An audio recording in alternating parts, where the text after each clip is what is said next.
Hey everyone, welcome to the Arbor DZ Sports Channel with your boy Arbor DZ. We are in the building. Please hit the like, share, and subscribe button. Hey, let's get that right down to the nitty gritty. We got the Chicago Bears coming to town tonight, and I'm not scared and I don't fear the Chicago Bears. Let me give you a breakdown of why I don't fear the Chicago Bears. For one, the game plan should be simple. Run the rock. They're terrible against the run.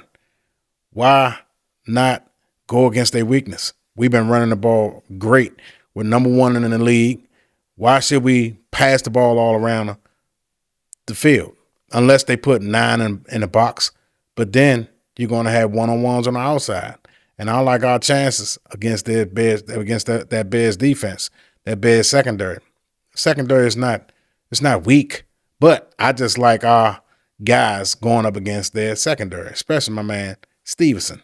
We owe him one again from last year for talking all that and taunting our crowd when he helped lose the game for the Chicago Bears, who were well on their way to winning the game.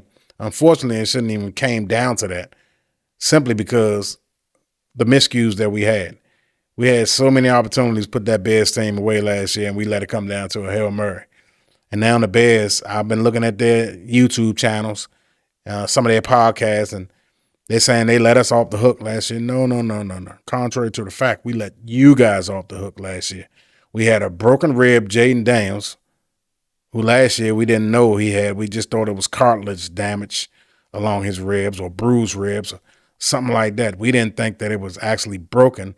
And this guy still heaved a 60-yard bomb, to win the game. And it shouldn't even been that close. We had you guys on the ropes like 12-0 for the longest time. Somewhere around there, 9-0 or 12-0, something like that. We had you guys, and we just couldn't put you away, because of our miscues. There was a couple of games we lost last year because of our miscues, and that game was particularly one of them.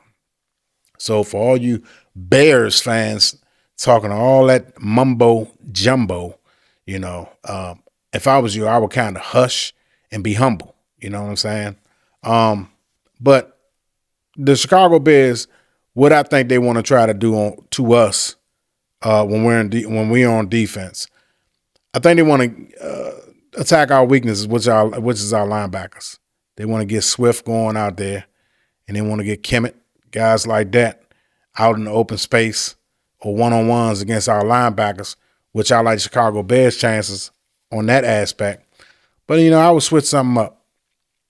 If I was Joe Witt, I would play a cloud. I would play a cloud defense. I would play a cover 6, or I would go cover 9. Keeping the defender in the flats. Keep the safeties back deep so Caleb Williams won't get tempted to try to go deep.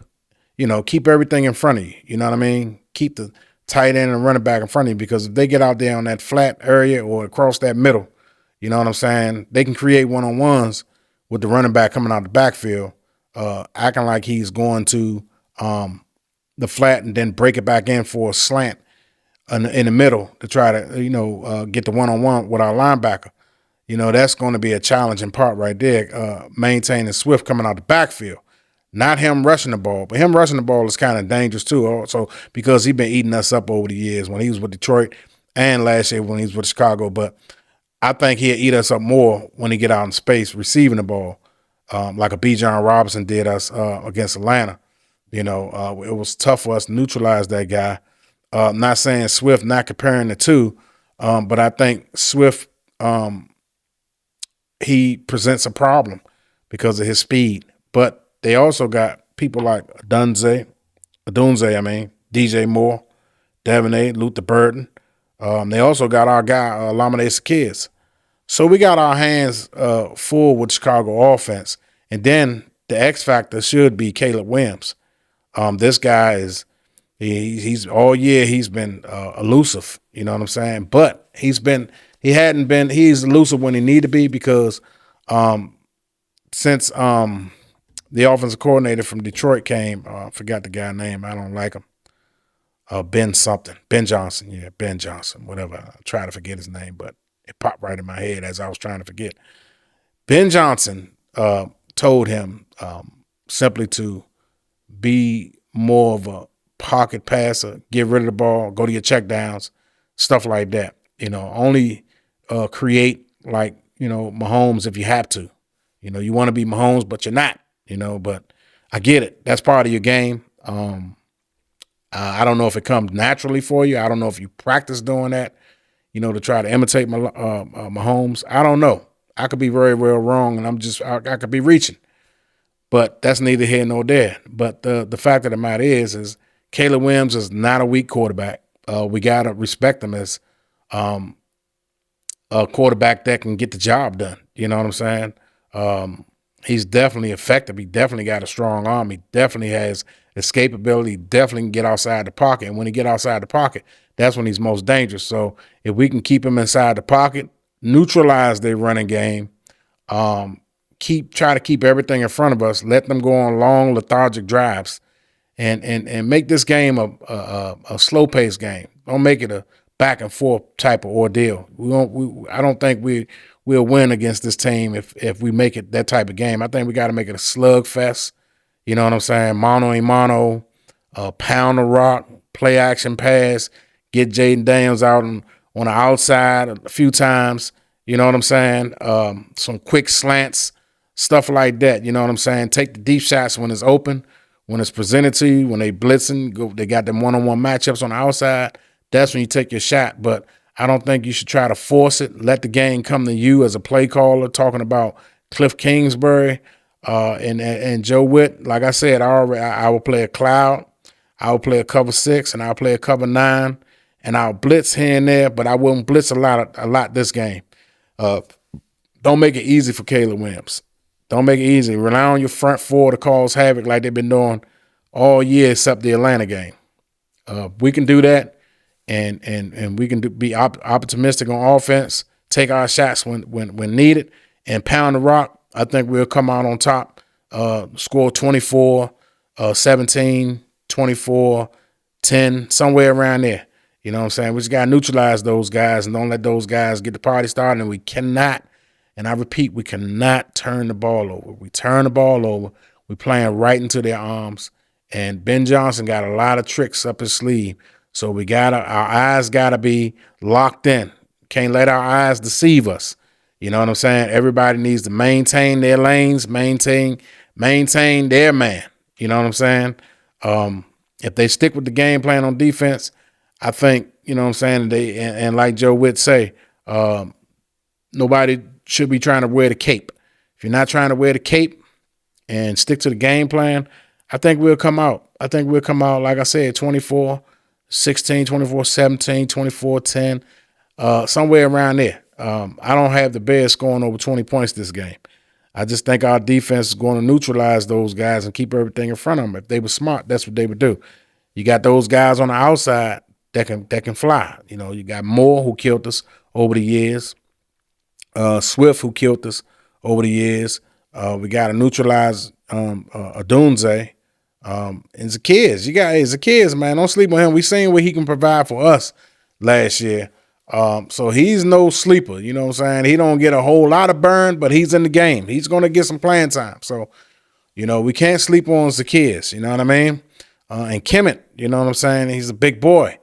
So our linebackers got our work cut out for him, and that's the scary part because Luvu and Bobby Wagner, I hope the boy number 58 for us, I hope he gets some more burn. You know what I'm saying? Put him on there. Sometimes if you got to bring the safety in there, a backup safety like Savage or somebody to put on Swift or Kemet, then that's what you got to do. You know, have an extra safety or nickel out there. You know what I mean? Extra corner out there to put on those guys. But do not let these guys, Luvu and Bobby Wagner, remain on the field on third downs. Unless you're blitzing Luvu, take Luvu out. Take Luvu out, man. I'm telling you, because Luvu is going to be somebody who can get cooked out there in the open space. The same as Bobby Wagner. Not as bad as Bobby Wagner, but he can get cooked out in space. I ain't gonna say he get cooked out in space, but Luvu get lost in space. Luvu gets lost in space. It's like his awareness, you know, is not up to par. And like I said, that could be a problem. That could be a problem. So we want to protect Lubu. We don't want Lubu, to be out there in space and give up huge chunk of yardage. Yeah, my bad, guys. I was looking up Jordan McGee. That's what I want to know. Jordan McGee,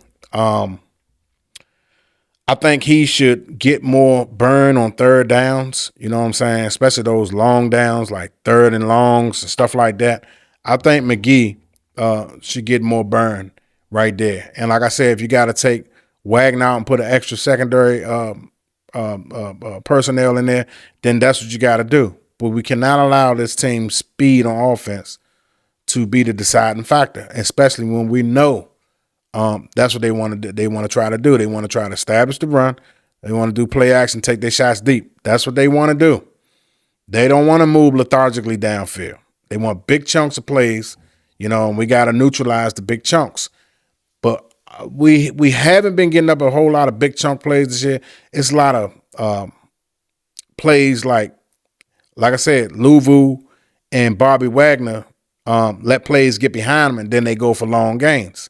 You know what I'm saying? They just don't have the athleticism to keep up with some of those guys when they put those guys in the position to try to, use their awareness. You know what I'm saying? Which is their eyes, and their eyes deceive them a lot. And sometimes their eyes don't deceive them. It just they can't get there quick enough. You know what I'm saying? They're limited. Athleticism now, especially for Bobby Wagner being up in age. And Luvu, his main thing is not that he can't run with those guys. Is Luvu, he gets lost. He gets lost. He see one thing and he reacts to another. You know what I'm saying? So, and then his recovery speed is not that good. Once he identifies, it's too late. The guy already like 5-10 yards past him. Then he in the chasing position, the trailing position. So that's not good. We don't want our linebackers to be in a trailing position. We want them to keep everything in front of them. We want them going towards the action, not running away from the action. You dig what I'm saying? When they're running away, that means they're chasing down something that's going the opposite way towards the end zone. You know what I'm saying? We don't need that. We need them to keep everything in front of them. So Joe Wick got his hands cut off for him. I hope he got a great game plan.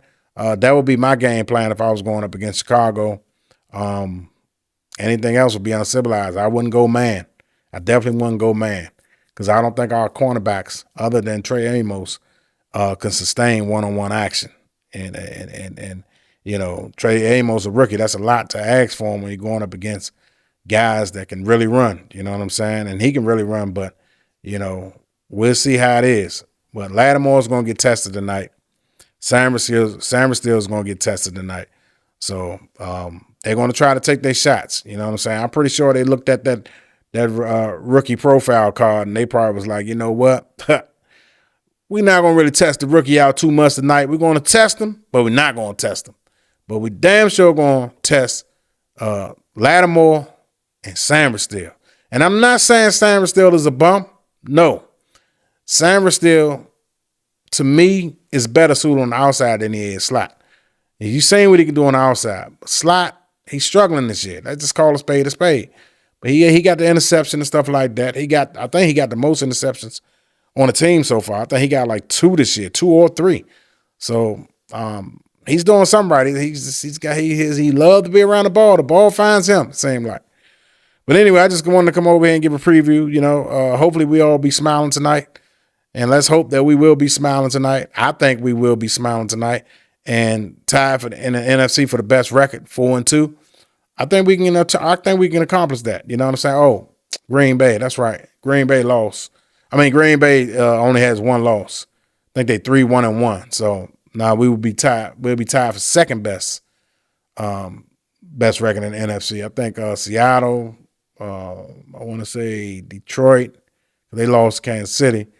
There's a few other teams. I think it's 4-2. So Philly, it's 4-2. And if we win tonight, we'll be 4-2. So yeah, it'd be like a 4 team or 5 team 4-2 tie. You know what I'm saying? So, and that's huge going into the middle portion of the season. You know what I mean? Everybody is tied. You got playoff implications already early on. People trying to position themselves. Every loss is big right now for all those teams I just named. Every single loss Tampa Bay. I forgot Tampa Bay, another team that's now 4-2. So yeah, man, it's a lot. It's a lot. It's a lot. Hold on, is Tampa Bay? Let me see Tampa Bay record. I don't want to talk out of turn here. NFL standings. Let's see what Tampa Bay record is, guys. I know you guys. Some of you guys already know. Hey, look. Hey, if it's really not my team, I really don't keep up with them too much like that. Oh, Tampa Bay, 5-1. Excuse me. Apologies. 49ers, Rams, Seahawks, all are 4-2. Buccaneers got the best record, 5-1. Packers, Detroit Lions, 4-2. So yeah, I stand to be corrected. I forgot all about the NFC West. They cooking. 49ers, Seahawks, and Rams all are 4-2. Buccaneers lead the South 5-1 by 2 games. Packers on top of the North 3-1 by half a game. Basically head-to-head matchup. They win. They got the tiebreaker. And then the Eagles and the Commanders 4-2, 3-2. Eagles up by half a game. We have to see, man. We have to see. The Eagles will still lead the division. Virtue of better conference. Let me see. Eagles got the better conference record.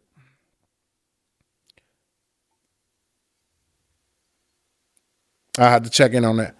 But yeah, we'll be tied with the Eagles if we win tonight. Hopefully we'll win tonight. But anyway, I just wanted to come over here and make a quick preview. You guys, the loyal ones, I appreciate you guys for hanging in there with me. I know I don't make a whole lot of content, what you probably would like, but if you stand in there, that means you're loyal. You're the ones I appreciate. The ones who fell off, there's nothing I can do about that. Like I said, I don't make videos every day. I have too much other things to do. I love doing content regardless if I get paid or not. I just love coming over here and expressing myself about my team that I love. If I get paid for it, cool. If I don't, I don't. Hey, luckily I got a career. I ain't got to rely on this because some of you people who follow me and became disloyal by dropping off because I don't put out videos all the time. I love you anyway. Enough without you guys. It's your boy Arva Deezy. Peace.